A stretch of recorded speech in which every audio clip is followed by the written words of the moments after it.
It's been a few months since President Cyril Ramaphosa announced the merger of the Departments of Energy and Mineral Resources. It's a crucial time for both portfolios.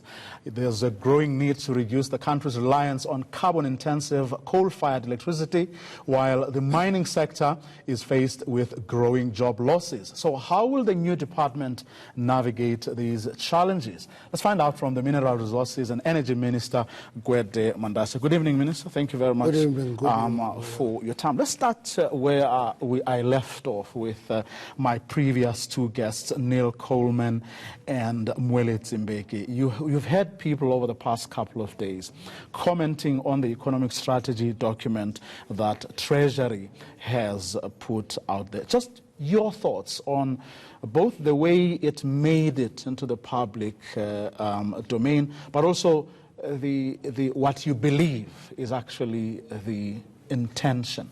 I think the mistake was to release it to the public. You think that's a mistake? That was a mistake because we are hard at work discussing how to revive the economy. We started talking to that document in the cabinet. It was sent back and said we need a day. Then it's in the public.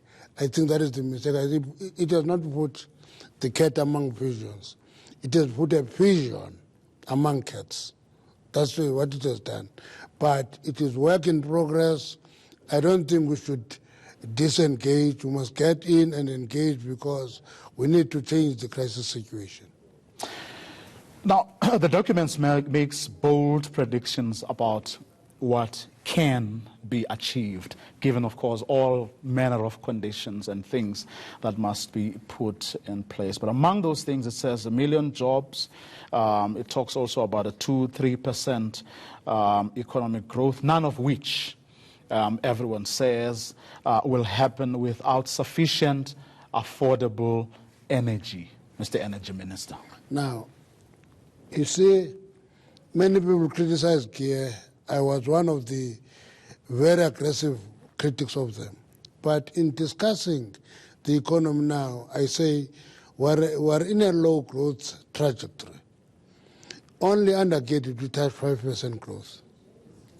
And to me, that tells us that there was something that was done correctly there, which we must unpack and correct and do other things that will correct it. Well, there are other people who say we actually did nothing. We just happened to have been recipients of what was a commodity boom. There's no such in economics. In economics, it's a function of managing it. That's what it is. You see now, somebody was asking me, what do I say about the currency? I say the currency at the level it is and the price of gold and platinum, mining will make money this month. But those factors are cyclical by their nature. And the energy there's a side of energy that is outside of ESCOM, and there's ESCOM. And the debate that we're having is how to get ESCOM running. And in energy, in the 3 months that we've been there, we're discussing that we must not talk about just electricity or renewables versus coal. We must talk about how to ensure that there is a reliable, secure supply of energy to the economy. With the price of electricity, you see, in the first quarter, in the 3.2% decline, mining declined by 10.8% and contributed 0.8% to the overall decline. And look at it, we discovered that there are 3 factors that were strong there. One is the price of electricity. It's just too expensive. 2 is the load shedding that was prevalent in the first quarter. 3 was a long strike by AMCO in the coal section. And we're paying attention to those issues, and I think the second quarter will be better for mining. That's my prediction. It will be much better for mining. And if we do that in every sector and pay attention to what the sector should do to improve its performance, will improve the economy. Which, those who are supporting this Treasury document say it actually begins to do that. But I want us to go through some of the things that you have just raised.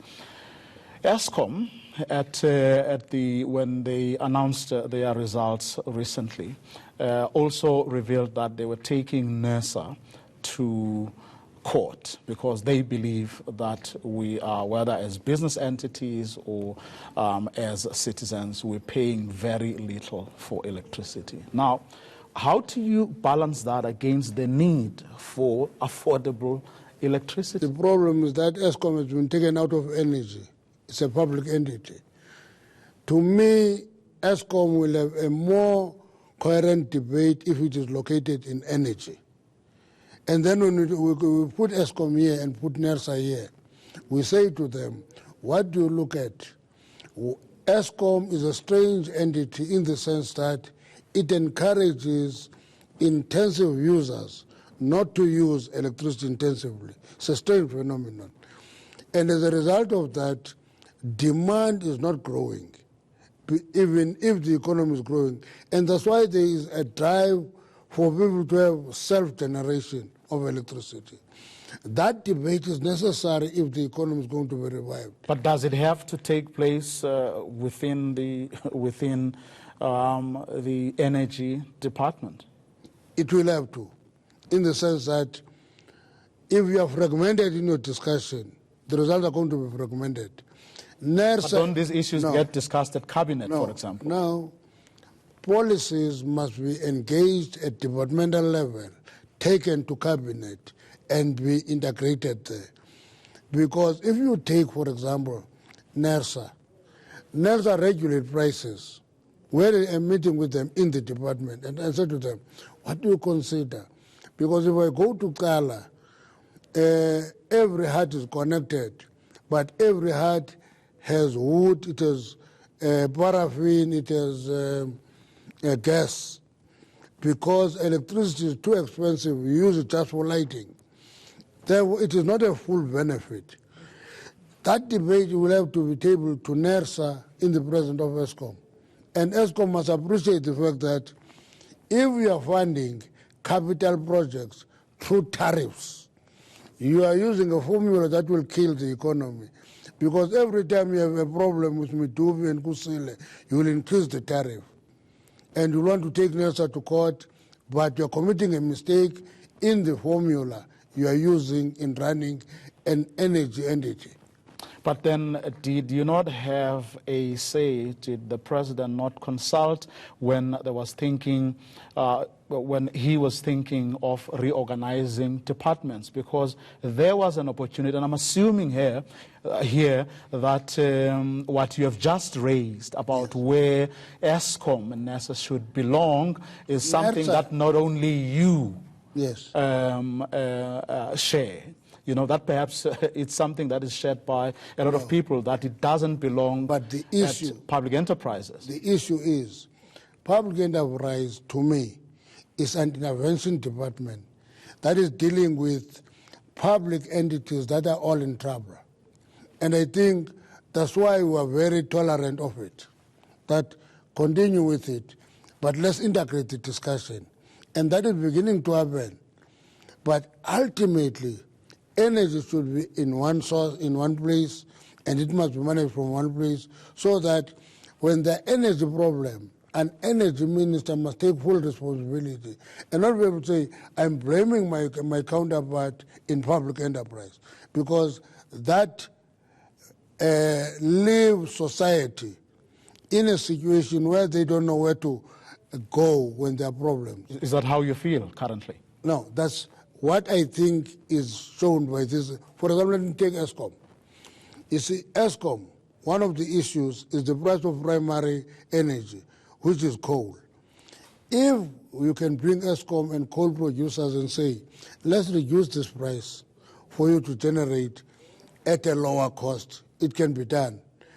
Two, is the question of whether Eskom in doing that has the capacity and the capabilities to run the entities as it is today. Is it the same Eskom that we had in 1990. What has changed in terms of capabilities and skills in ESCOM? That debate should be integrated. If you, for example, are going to release what is called integrated resource plan, which says where are the sources.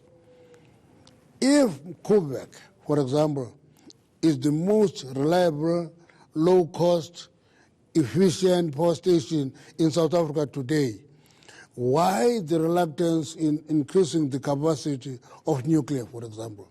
It's doing well. Quebec is the best power station we're having. But we say nuclear, no, don't touch nuclear.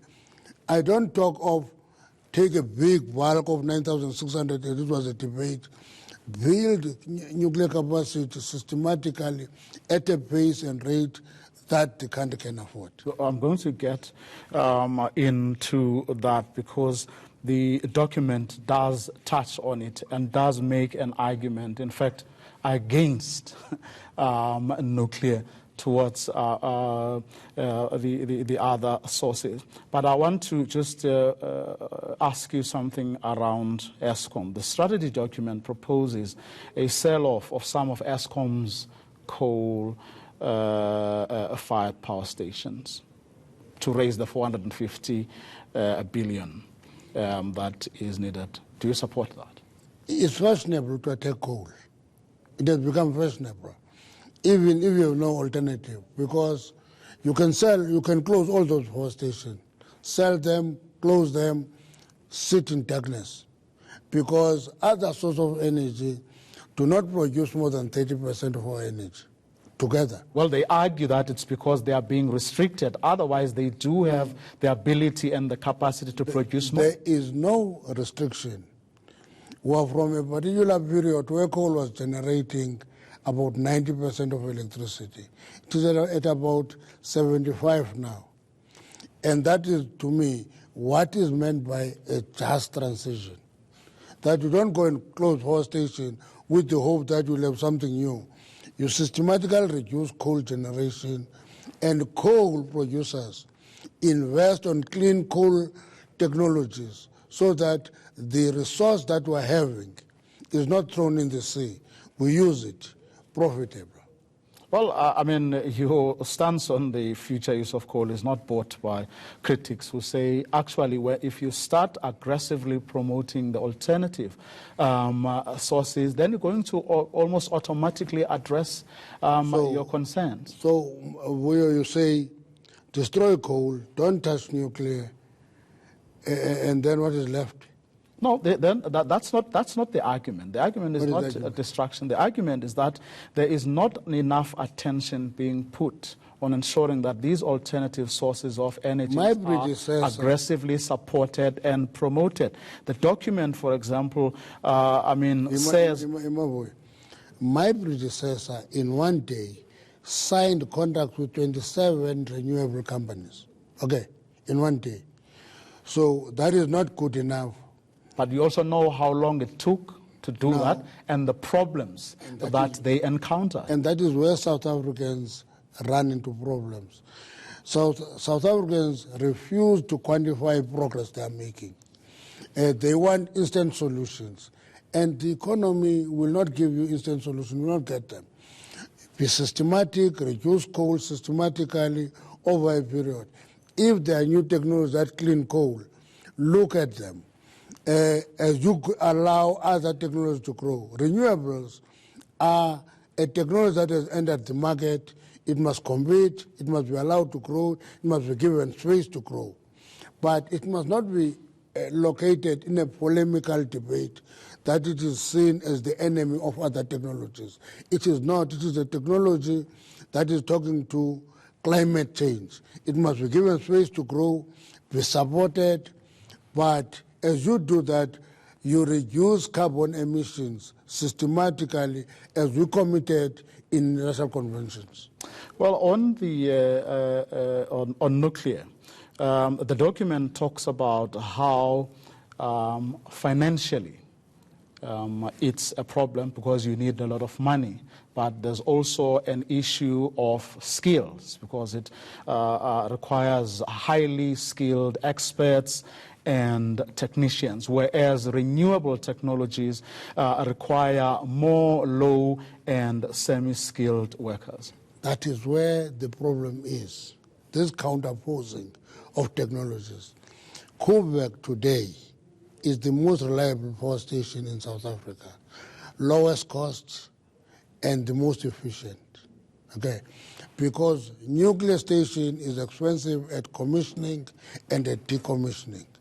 When it is operational, it operates very efficiently. And therefore, it is important for us to look into all the alternatives, build renewables, but don't do away with fossil fuels. Don't do away with base load electricity supply. Base load electricity supply, don't do away with it, because you are going to face new problems further down the road. Now, I want to ask you a question or two about mining in the little time that we have left. Mining industry players have sort of accredited you with promoting regulatory certainty that they say was needed, and you've done that in the short time you've been in charge of the minerals portfolio. But other than moving up the policy perception and the investment attractiveness indexes, what have been have you seen any tangible benefits? In other words, has business actually come to the party, given that you acceded to a demand? Can I give you an advice? When you leave the studio, go to Exclusive Books, buy the Mining Weekly, read it. It will tell you that having given a license to Lily Mine, it is going to reopen. It will tell you that Priska Copper Mines has received a license, it will open. It will tell you that the investment by Vedanta in Northern Cape is progress. Sasol has opened 2 collieries as a replacement program. It will tell you that Exxaro invested 14 billion in Belfast. And I can give you a long list of these. Phosphor here in Bronco Strait is going well. So there has been a positive we're not just talking about investment declarations. We talk of projects that are getting into the pipeline. The Golobeni issue continues to hang like an albatross around your neck. Do you have you thought of a way to proceed? How best you can deal with it? I don't know why it is an albatross around my neck. It has been on the table. Yes, for more than 16 years. Yeah, from 2002. I am now a minister responsible for that. And therefore I have a responsibility to deal with it and finalize it. What I can assure you, about Golobeni will take a decision whether to mine or not to mine. If we take it not to mine, that is based on evidence, we will not mine. But if the support of mining is in Golobeni, there will be mining. And you're not married to either outcome? No, I've never. That's why I said, let's do a survey in the area. Try to test the views of the people. If the outcome of that survey says, don't mine, we'll stop mining. If the survey says 80% of the people say we must mine, we'll. And interesting about Golobeni doesn't like mining, it doesn't like N2. And I think society must begin to talk to people who are anti-development. Because if we are beginning to take stances that are anti-development, society is going to decline. Actually, Golobeni has all the potential for tourism, for agriculture, for mining. And actually, I was saying jokingly, this new city that is in the dream of the president may be Golobeni. Is it? Yes. Why not? It can be Golobeni. So are you the one who planted the seed and the president said and said, let's look at Golobeni when the idea was talking about. Planted, I said, with the elements around Golobeni, that may be the next city. Quickly, your head as the chairperson of the ANC. The reason we are having all these discussions and some people are at each other's throat, some analysts say it's because the ANC is not showing leadership, that the ANC is too absorbed in its internal, factional and unproductive internal debates, that it has lost focus, it is not putting its heart and mind on the issues that matter. You see now, I'm in a position of a conflict of interest there, because that is criticism directed at me. But my experience is that the ANC is hard at work, is thinking about things.